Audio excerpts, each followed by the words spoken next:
pleasant as that sounds. I know. It's not in person. Hey, yo! I know. There's a Shinchan movie coming out. What the fuck's a Shinchan? You don't know Shinchan? Is that the... I have no idea. I don't even know what you're talking about. You're a piece of shit human being. That's the intro. What is up, internet? No, I'm kidding. I need to know what Shinchan is, though. Google it later. I can't do this right now. Okay. I can only handle so much disappointment. No, Shinchan is like a comedy anime series. They used to play it on Adult Swim. It's very, I don't know what the word is, abrasive? It's very crass in its humor. Okay. It's just very integrated in my childhood, so. Okay, fair enough. And if you watch the dub, and so this is a little boy who's a kind of an asshole, who's the protagonist, Shinchan. If you watch the dub, as I did, be joyous and know that the main character, Shinchan, is voiced by Laura Bailey. That's funny. Yep. I digress. That's pretty good. All right, that's cool. That's cool.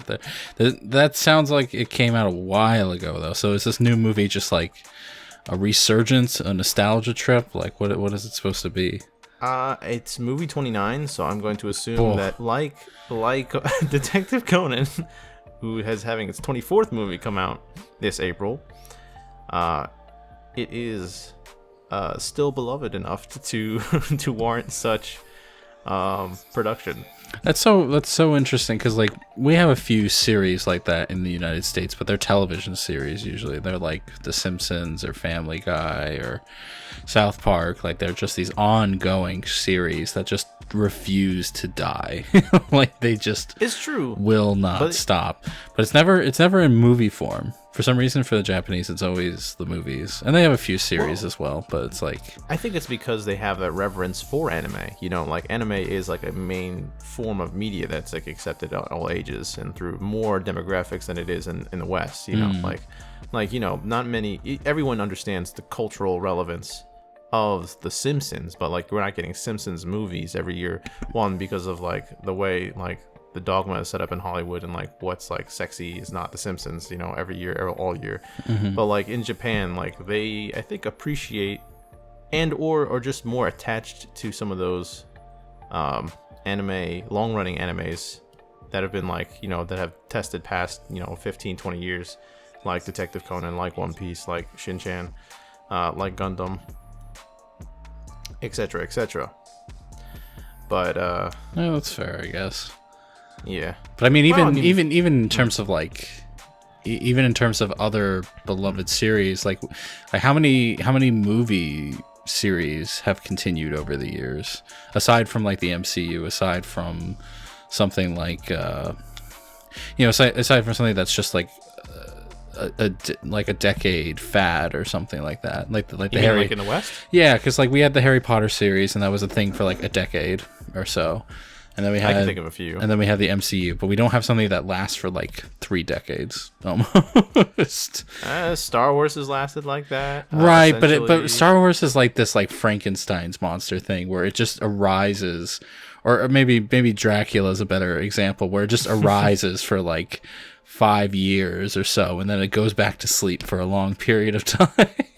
What's gone on for like 15-ish years now? I feel like.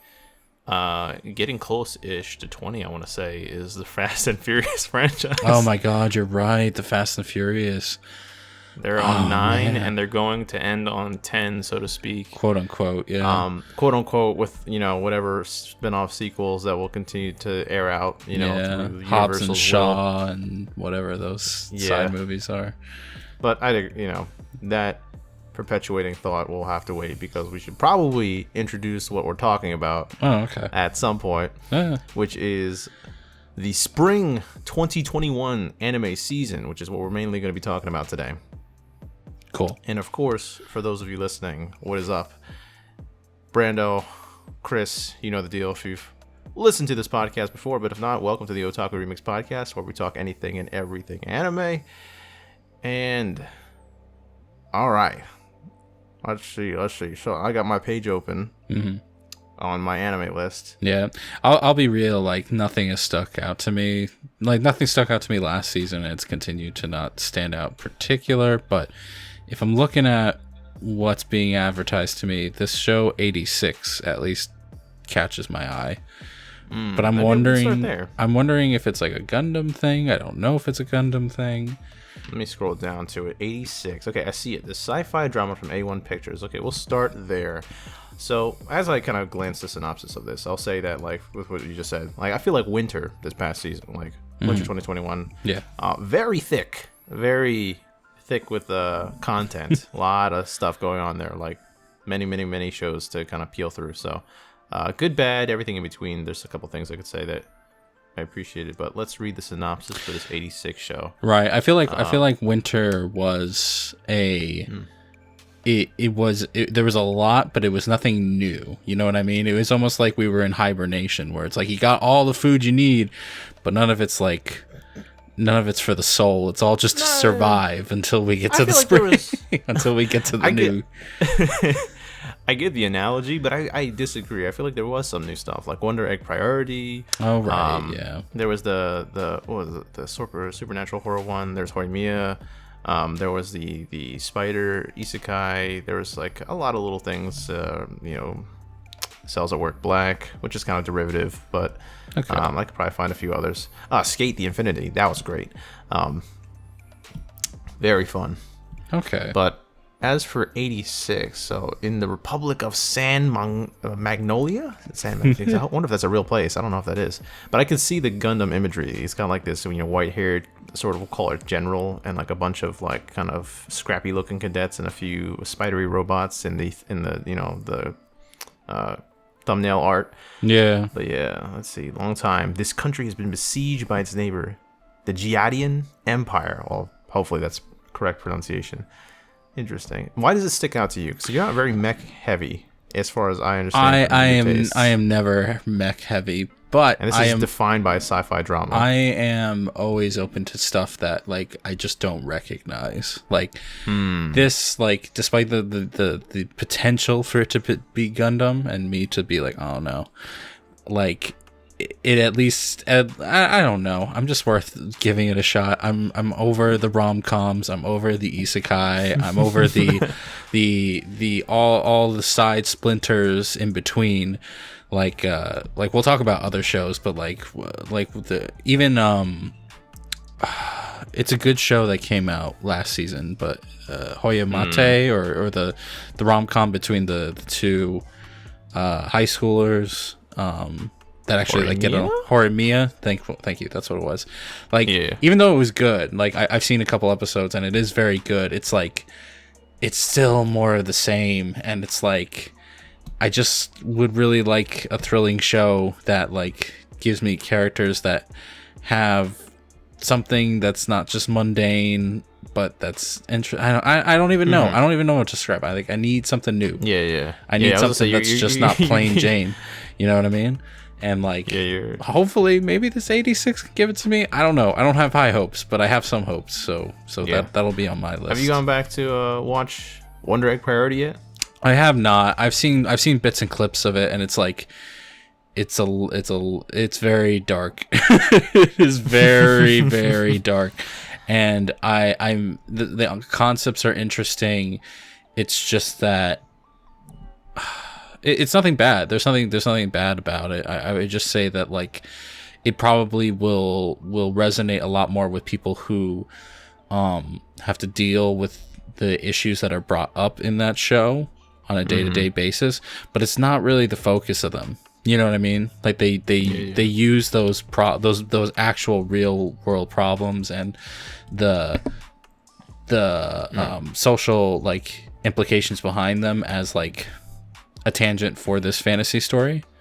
And I know Persona does that, and I love Persona, so it's like not fair to compare one to the other, but like I don't know, it just wasn't grooving with me all too well. I'll continue on with it, but like when I say nothing's catching my eye, I mean it in the sense of like nothing is like, whoa, this is the hot shit, you know? Like Wonder Egg is just it fills that void of like dark anime show bringing up social issues without actually tackling them in my head. Well, we'll see. If this season can provide something that scratches that itch for you. But going down the list and going through some things that you probably won't like, but I still have to mention, out of obligation.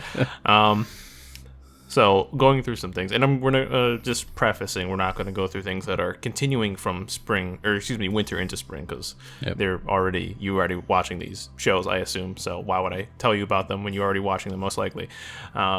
Excuse me.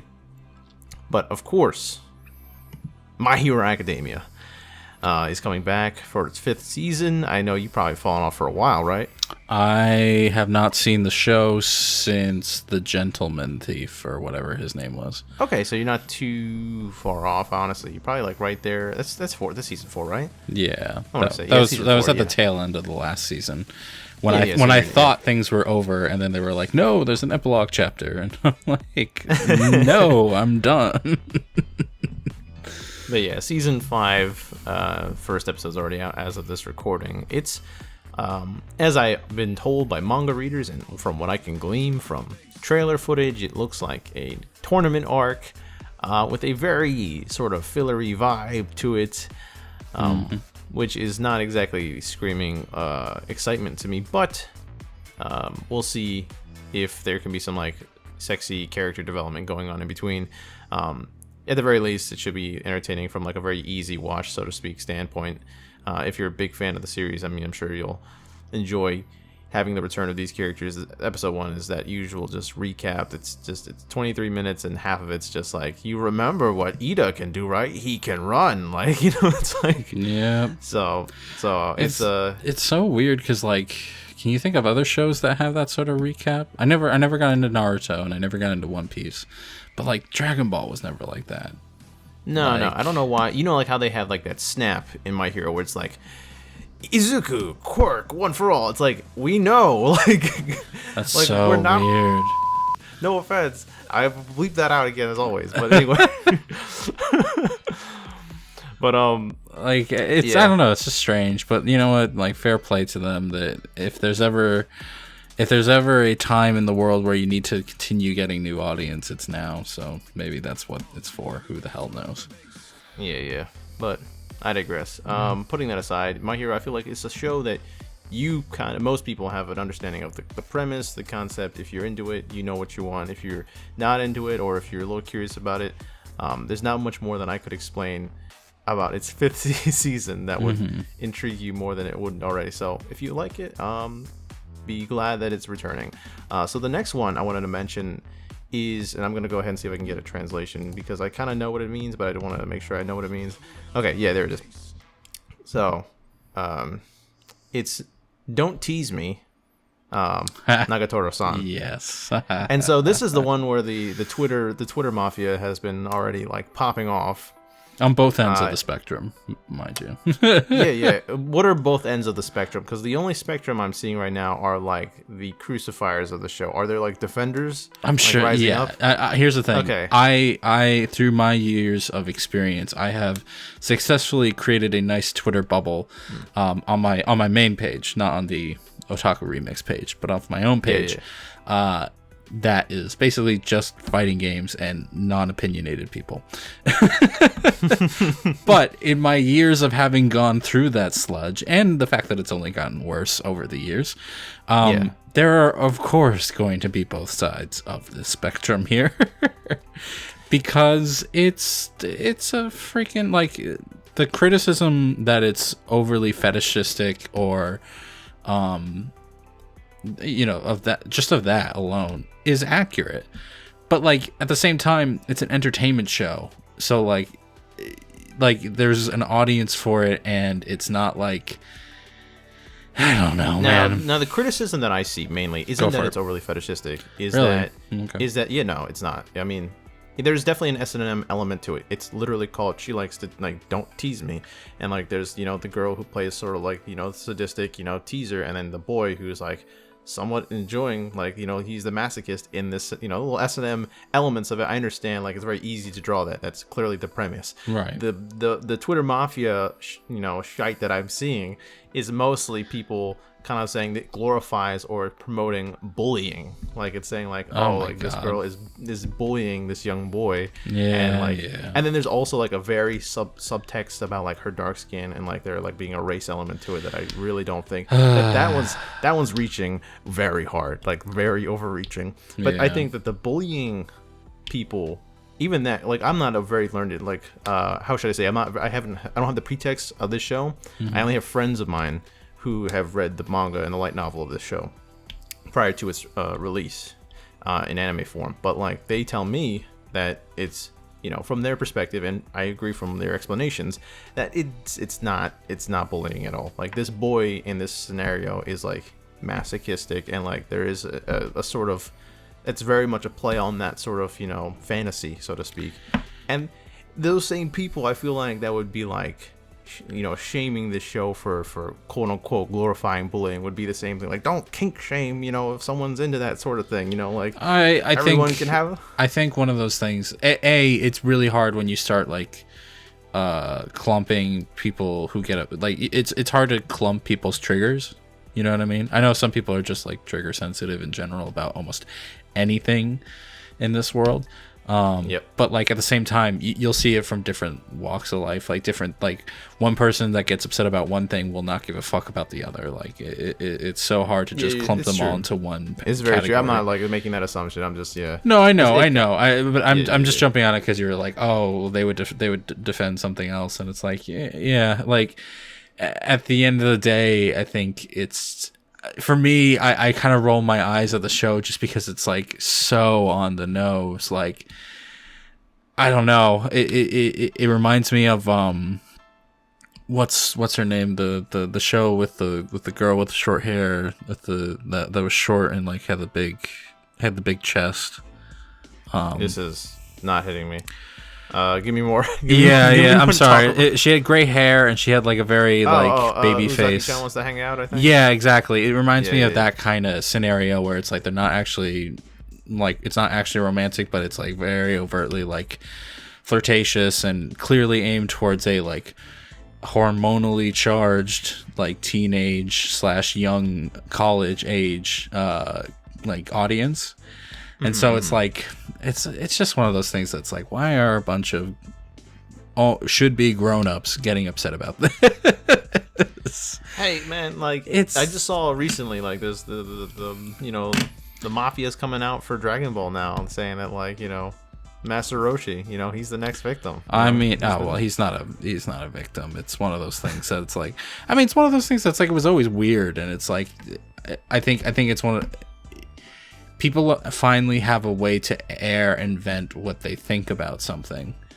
And for a while we just exist like I was just talking about the Twitter bubble, and it's like we exist in our own little bubbles, and now we kind of have to more and more hear what other people think about stuff. And like you can either appreciate where they're coming from while also being like, yeah, but like this isn't for you then, or you can just get caught up in the arguments. And I think the bullying thing is way overplayed. I think the dark skin thing is also way overplayed. If anything, what it's a sign of is people being too acclimatized to a like single skin tone color in all of anime. And so as soon as they see a shade that's like slightly sunburnt, they're like, she's clearly black. It's like, no, she's not. She is of the I think it's supposed to be like she's like in the southern island territory. They're all islanders. It wouldn't be. Well, no, I mean it's Japan, but I mean, you know. I know what you mean, though. Yeah. Like the people who lived in the southern islands. Yeah. Yeah. That's I think that's supposed to be the play for her aesthetic. Yeah. But like, I don't know. Like it's let the Mafia be the Mafia. Like moving on from this, because honestly, the premise is okay. I'm not huge on it. I remember seeing other shows like this. I remember there was another one where like a girl was trying to get like a boy to look up her panties, but like her panties like underneath it was like a black hole. Right. There was something like that. Yeah. But this is, you know, it's in that vein, and it has its humor and, you know, moments. And, I feel like Crunchyroll is where all these types of shows shows are like You have such a culminating. fucking theory on like I don't know why. Crunchyroll prevalent Like- like this when I could find just as much. There's That's literally true. a That's fan true. That's service true. That's true. section You're right. on You're right. You're right. Funimation. You're right. You're right. You're right. You're right. You're right. But you're adamant, which is just amazing. But moving on. So the next one is, and I kind of want to say it in its Japanese form to like, you know, massacre the name, but it's like, but I'm not going to because I can't actually articulate it. But it's How Not to Summon a Demon Lord Omega. I don't know why they chose Omega instead of calling it season 2 or anything else, but Yeah. it's the return of a very popular isekai series, which is something that I've never watched, and from the trailers and footage that I've seen previously, I'm sure is humorous and I guess what some might call guilty pleasure territory, but you know how we both feel about isekai, and I'm just not about it. This is like, looking at the thumbnail right now, it's just like this stupid ass fucking Alpha Chad protag demon lord with the harem everywhere. You got the standard lolly bunny girl in the background and in the foreground, and then you got the big titty elf girl who's always got to be like in a green outfit for some reason, Because elves are green. You apparently. know this. Yeah, so They represent I'm not gonna nature. You know. I have nothing else to say about At this that. point, I'm surprised in retrospect the Green Ranger didn't have giant titties, even though he was a dude. Like, Yeah, I know, right? That's how this goes at this point. But whatever. At this point, moving on. I mean, like, yeah, like that again. It's an alternative form of like the male fantasy of a male fantasy or power fantasy or whatever you want to call it. And like again, like I get it. I get why people enjoy these. But it is so repetitive. It is so repetitive. Like I barely have the energy to go back to finish up ReZero, and I really liked that first season. But it's like it's so prevalent everywhere that it really is. It's amazing that so many isekai are able to survive in this environment. Yeah, I'm amazed people are able to stomach all of this. There's a market for it, clearly. Yeah. And moving on from that, there is more isekai to talk about. Why? Why do you do this to me? I have to. So this one's interesting in the sense that it is derivative. It is the slice of life spin-off of that time I was reincarnated as a slime called Slime Diaries. Okay. That time I got reincarnated as a slime. It's just a slice of life version of that world. Join Rimuru and his friends as they kick back and enjoy their daily lives in the the Kingdom of Tempest where they've created. And granted, I'm watching Slime right now, and I'm a fan of Slime. I think it's one of the few isekai I tolerate and enjoy wholeheartedly. Like it's I like the brevity, I like the pace of the story. I like that it's like it very much is no nonsense, as I call it. Like it just gets to the point. Like there is no stalling when it comes to the narrative pace of the show, which I appreciate. Yeah. And there's a comedic element to it, like in this sort of brashness. Like when they cut the wolf's head off in like episode 2 or 3, I was like, damn, it's just like that. But I'm not really gonna watch this.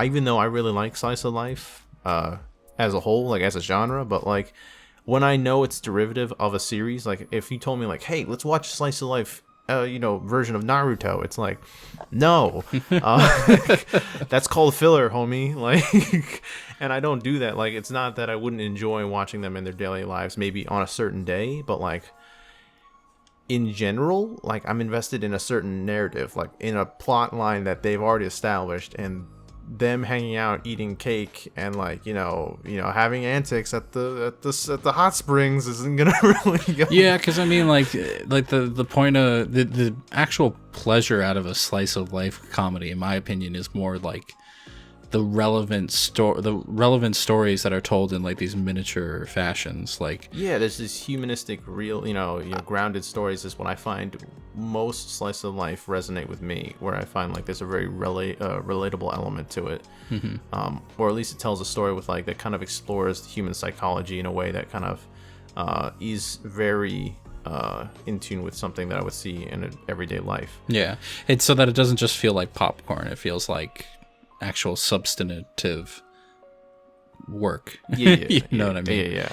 I know what you mean. I don't know. It'll be what it be. Like again, it's one of those. It's like the whatchamacallit, that spin-off where it was like 4 isekai casts at high school for some reason. Oh no, that's a comedy series. Right, I understand. I understand that's a comedy series, but what it is it's basically just taking characters that you know and love, quote unquote, and just like giving more content that isn't relevant to the current canon. Like, I will say that's what it is. Yeah. It's the same. It's the same reason why we dismiss the movies, the side canon story of the movies, like My Hero, Two Heroes, or whatever it was called. That's true, but movies have the production value to justify the experience from like just a pure spectacle for me usually, or if the side story has enough, I should say, dramatic gravitas. But like for stretched over a television series for a side story, it doesn't feel like it has it. But a concise experience like a movie, I feel like I can get away with enjoying it.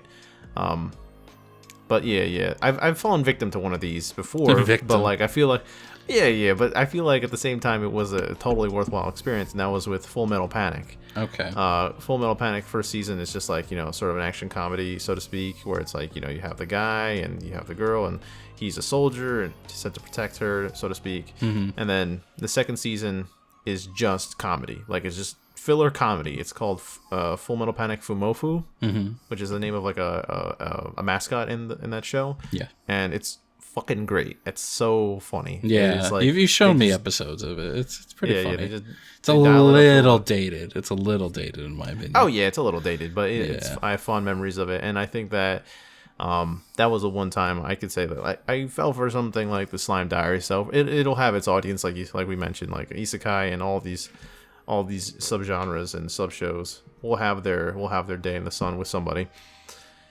But and just like finding an audience that you didn't know still existed. Shaman King. Oh my god. The early 2000s, I think actually late 90s manga turned early 2000s television show. Yep.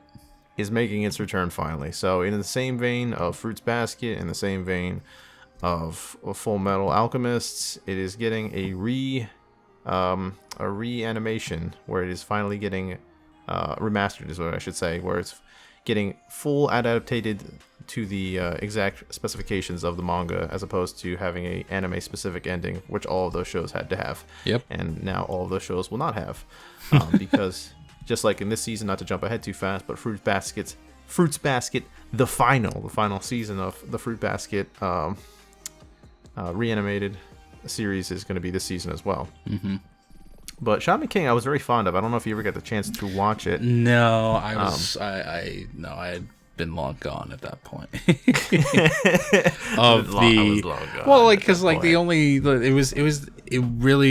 It also got a bit of a following in the States when it originally came out.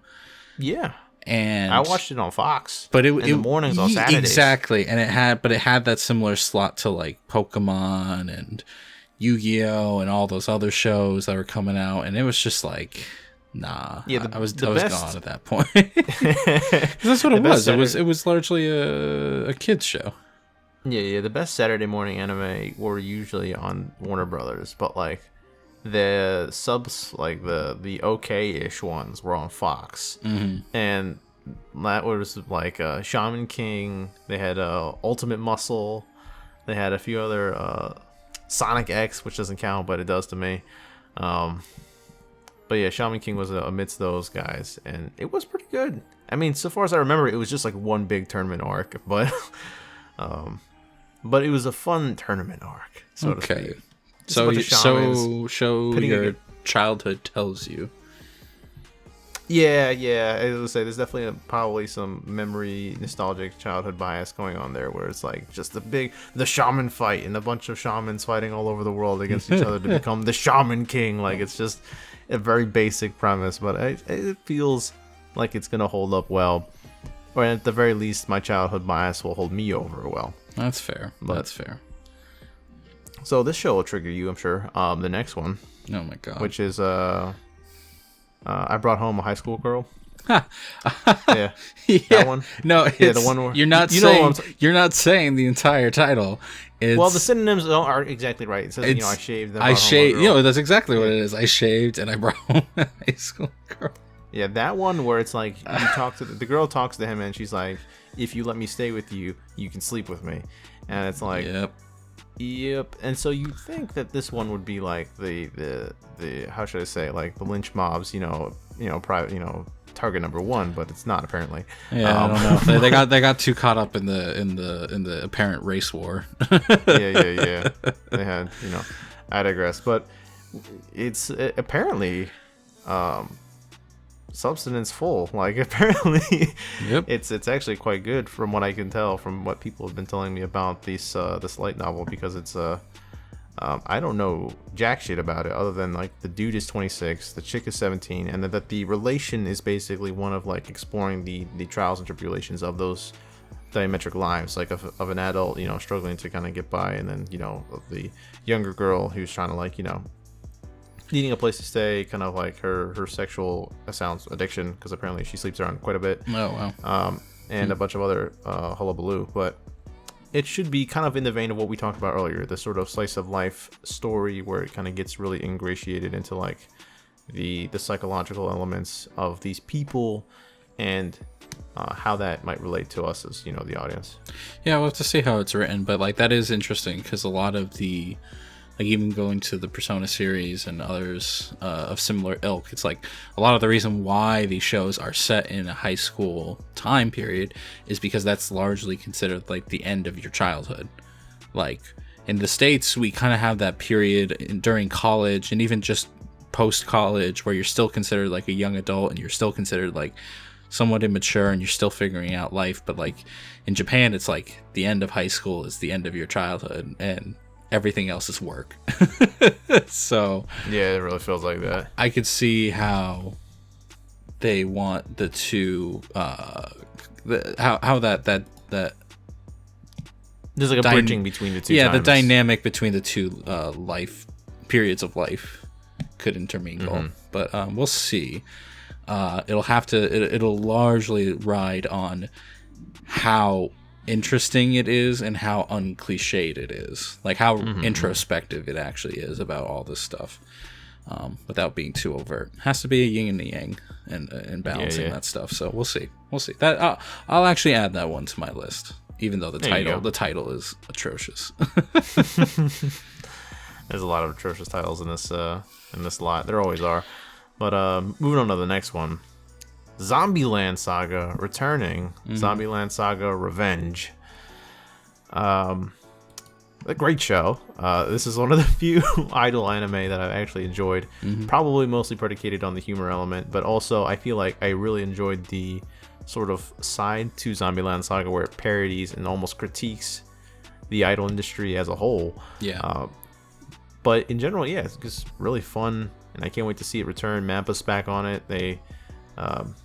I figured that they were too busy doing like a million other anime, but I guess not busy enough to not continue Zombieland Saga. And a completely original series. I didn't realize that it wasn't based off of manga or anything else. So looking forward to seeing that return. What else? We talked about this previous on the last podcast. About the return of Megalobox. Yeah, I'm actually gonna leave that on the list because like as I don't want to say disappointing as the sequel being announced was. But like as unexpected as it was, it's still Megalobox. Like it's still fucking strong. Yeah. No, like at the very least, it's such an intriguing concept that you would try to continue. Yeah. That I'm like, okay, if you're gonna be this quote unquote bold to basically go for it, sure, let's see what you got. Is sort of the mentality of me going in. Yeah, I mean, like. We'll see, because like even the subtitle Nomad at least gives the idea that it's like we're no longer in a safe space, we're on our own and we're fending for ourselves now. So like we'll see, but I don't have huge expectations for it, but we'll keep an update. Good. We'll keep an update to it.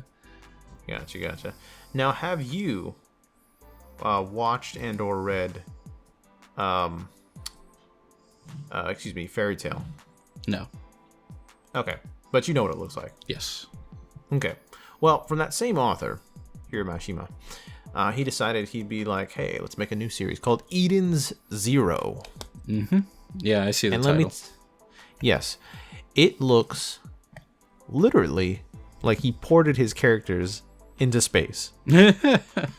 Like, this guy is copyright infringing himself. That's not. Like, I know. I know that's not a thing when you get the source material. It literally, two of them literally are the same. Three. He Three literally just took Happy the cat and just threw him into this world. Well, even it's literally still named Happy. No, it's. I think it has to be correlated. No, it's not. It has to be. It's not. Like, he just took the same characters and just put them in space. Okay. Here's the thing. Because it always comes back to JoJo. When JoJo Part 7 came out originally, when it was published, it wasn't called JoJo Part 7. It was called Steel Ball Run, and that's it. Yes, you mentioned this. The main character was named Johnny Joestar, and there was another character named Giorno, or not Giorno, sorry, Gyro Sapelli.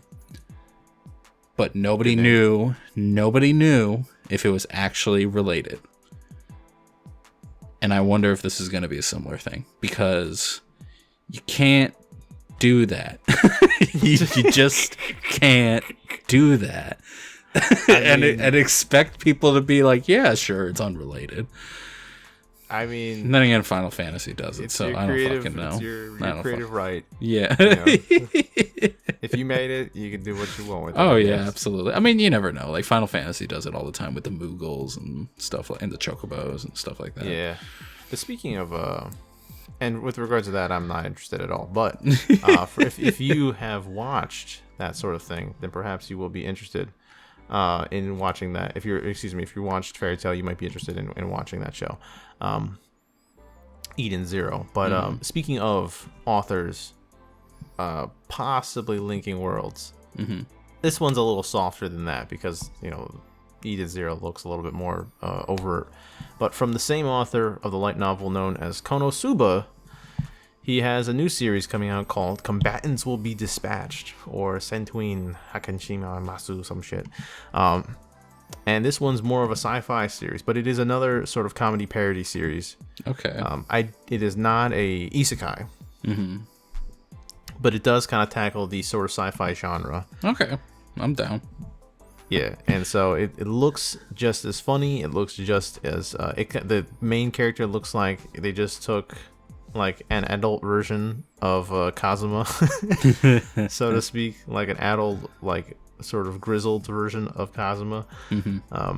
And there is still some of that. There's another. So he gets sent to a planet to basically conquer it, and there's another evil organization already calling themselves the Demon Lord's Army, so to speak. Okay. So there's like a lot of the same elements of parody at hand here, but from the trailer, it looks fun. It looks well animated. It's from, I think, what was a reputable studio that we had here, because I know that Funimation's still doing the publication, but JC Staff, still on it, so it should still be as good in a quality production standpoint. But I'm going to keep an eye out on that one for sure. That one's I think it airs starting next week. Okay. Yeah, we'll keep an eye on it. Just like, I don't know, those later episodes of Konosuba were a little much, in my opinion. I don't know. It definitely, we'll see. I love the sci-fi genre, so like I'd be really down for it to be parodied. But like, if it's just kind of the same token notes, I don't know. We'll see. There's a Trigger anime.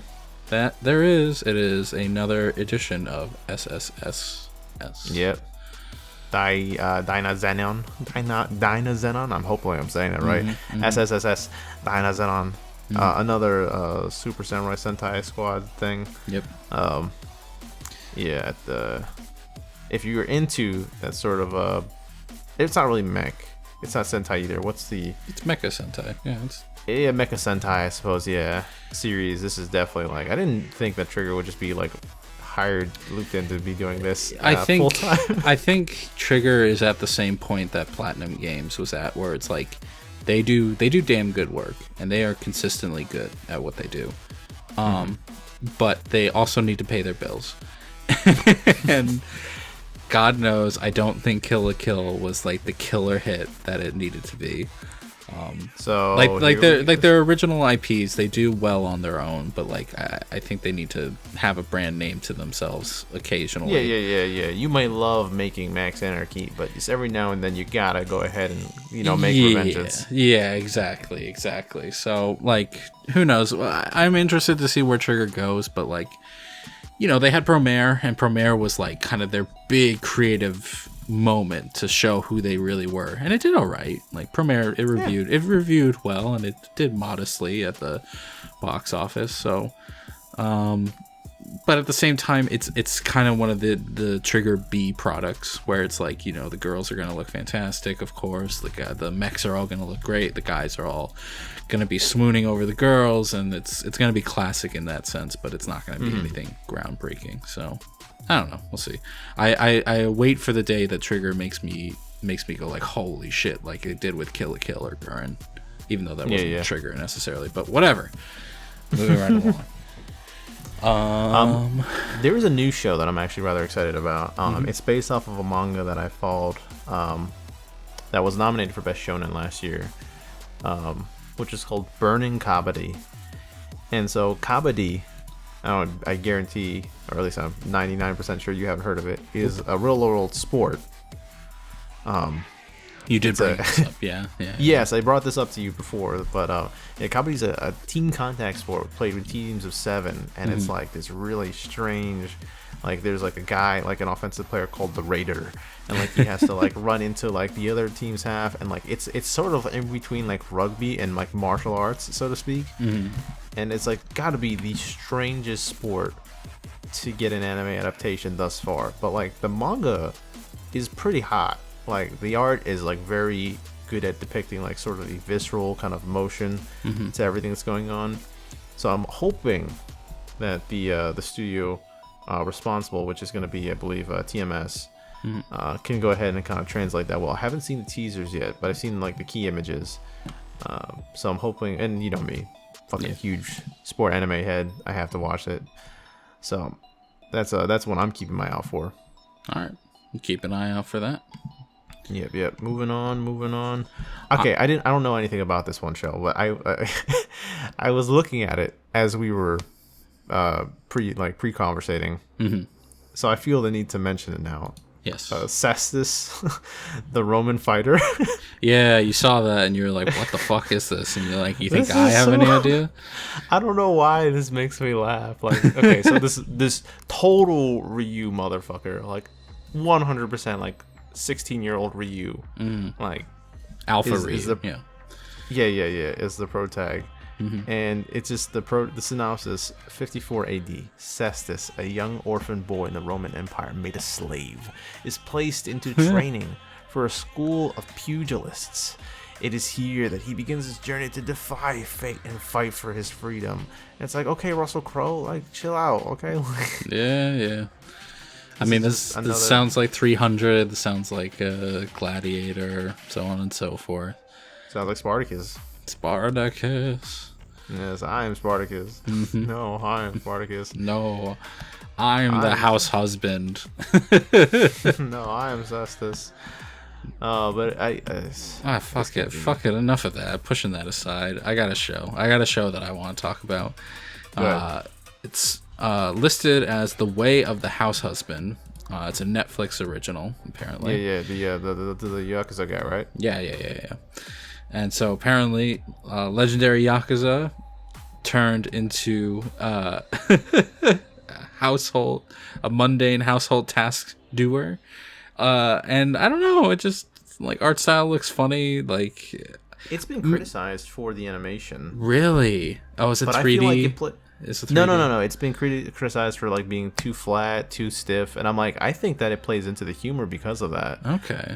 So to speak, I think it's stylistically, it's like I think that the studio involved, that was JC, that was doing this anime for Netflix. There were people who were like, "What the fuck is going on with this animation?" And then I think they said like, "This is intentional." So this is what you paid for. Yeah. So I think that this is gonna be a fun from what I've seen, going to be a really good comedy series. I hope so. Maybe I'm just like still riding high off of the replay I did of Yakuza Kiwami, but like the idea of like gruff Yakuza man doing mundane housework and teaching the kids about the responsibilities of life just kind of fills me with a joy that nothing else is filling right now. So this reminds me of that one show we watched on Netflix, the comedy series where like those 3 Yakuza dudes have to pay for like their penance that one by turning into trannies. That one burned out real fast. Yeah. But this is the vibe I'm getting. Like, but this one's a bit more wholesome in that regard, so I'm okay with it. Yeah, slightly more wholesome. like the transvestite one got real dark real fast, and it just kept like hitting you over the head with like, haha, they're women now, and it's like. Like, I don't know about this, boys. We're like sitting as a bunch of man children around like with the hookah, and I'm just like, what the fuck are we doing with our lives watching this swill? I know we watched a lot of swill. We've watched a lot of swill, but you know, there's different types. There's some that like it's just opaque enough that you don't really recognize what's going on, and it's only when you bring it up in conversation that you're like, man, this is dumb. And then there are others that you're like, you're watching it and you're feeling your life being wasted at the moment. And that was that show for me. But hopefully this one won't do that. Hopefully this one is clear crystal water. So we'll see. I don't know. But I just have one more. I have one. You got it. And that is Tokyo Revengers. I seen that. Yeah, I seen it on the list. I was like modestly interested. I don't know. The premise is interesting. Guy goes back in time because of a murder and yada yada. But like, I don't know. I'll give it a shot. Because again, it looks a little bit different, so I'll give it its fair due. But wouldn't surprise me if it's absolute crap. I had one that might be different enough for you, quote unquote different enough. Okay. Because I forgot there's one more. I was going to mention some movies, but there's one last series I wanted to mention, which is called Mars Red. Okay. It goes under like a million subgenres. It's like supernatural, action, military, historical, vampire. Which I don't know why. I didn't know vampire was a genre, but I guess it is.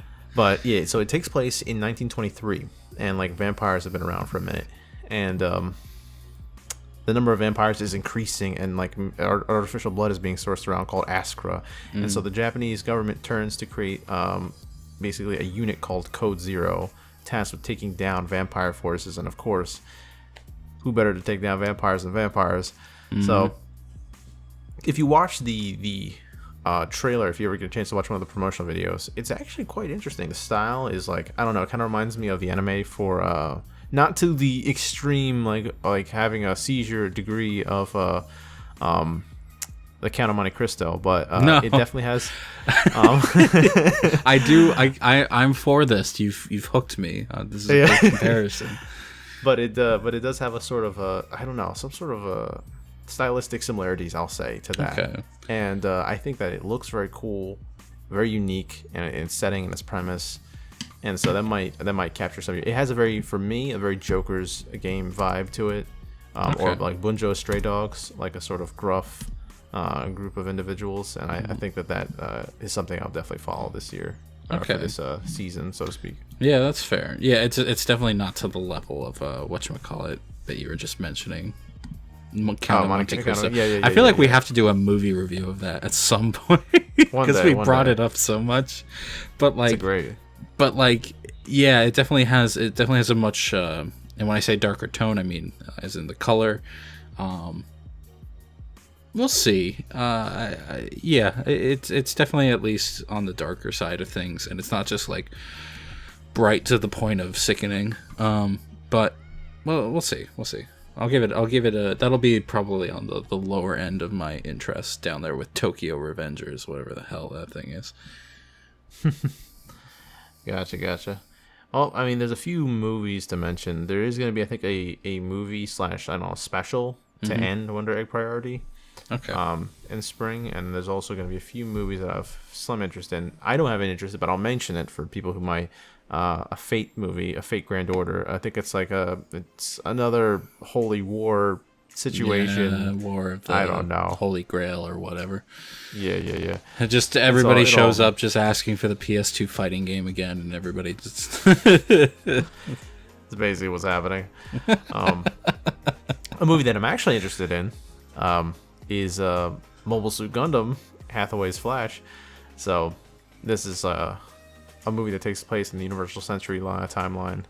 I'm not going to go too deep into it because I know you're not that interested, but for those of you out there who might, it takes place a few years after Charles Rebellion, and there's a lot of cool swaggy shit in there for people who are really invested in the Universal Century timeline story for Gundam. But yeah, no, it looks great. Looks like it has a lot of drama. I can't wait. It's going to be this May in Japan, so hopefully there'll be some very illegal ports online or means to watch it in the States. Fair enough.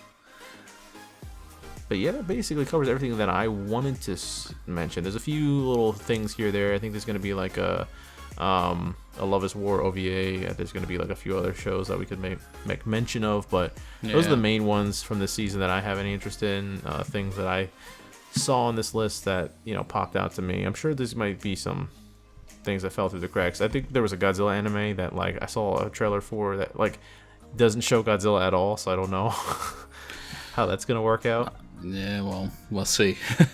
I mean, we have Godzilla versus King Kong coming out. There's plenty of Godzilla it's out today. Out there. Oh, you did? How was that? No, I didn't see it, but it's available today. Yes, gotcha. Okay. Did you see that? Did you see that GameSpot article? Which I feel bad. The headline got a little more guff when I think it was trying to be facetious, but it was like Godzilla versus King Kong, not the humanitarian masterpiece that you would expect it to be. Humanitarian masterpiece. What do you? I came here for the monkey. Again, that's what everybody reacts with when I'm just like, no, that was a funny sarcastic quip. Like, of course it's not going to be that. It's exactly what you think it's going to be. But everybody jumps on the writer going, God, everybody just wants art to be this fine masterpiece these days. It's just like, oh my God. Speaking of the Trigger Mafia, oh my God. I know. This poor writer. That's a joke I would make. I know, right? Maybe that's why I'm not successful. I don't fucking know. That's it. You're just not sarcastic enough. I know. No, I'm too sarcastic. That's the problem. No. You have to be so sarcastic that you elicit that type of reaction. Yeah, that suddenly people start agreeing with my sarcasm, and that it goes full 360. Yeah, you're right. Why isn't King Kong, more about global warming? Exactly. Oh man. Peter should call someone. That monkey shouldn't have to fight that radioactive dinosaur. Oh boy, we should wrap this up before we make a joke that we regret. Yep. I'm trying to summon one as we speak, but I probably shouldn't. Anyway. No, you shouldn't. Let's wrap it up here. Drawing a pentagon or a pentagram out on my fucking mind. Anyway. Well, yeah, we'll wrap it up now. So, we hope you guys enjoyed today's podcast. As always, if you enjoyed this fun stuff, it'll be out on the YouTube, so hit the like, comment, and subscribe. Hopefully we'll get this out onto the Google and Apple podcasty stuffs eventually. If so, thank you for watching all the way through. All the same. Chris, you had some plugs at the end that you wanted to hit? Nah, just check out the Otaku Remix Twitter when you get a chance. Yes. Hit up our Twitters, hit up our Instagrams. We have all those set up and hopefully linked in some capacity in the description below. But as always, have a good day, have a good life, and we will both see you on the next one.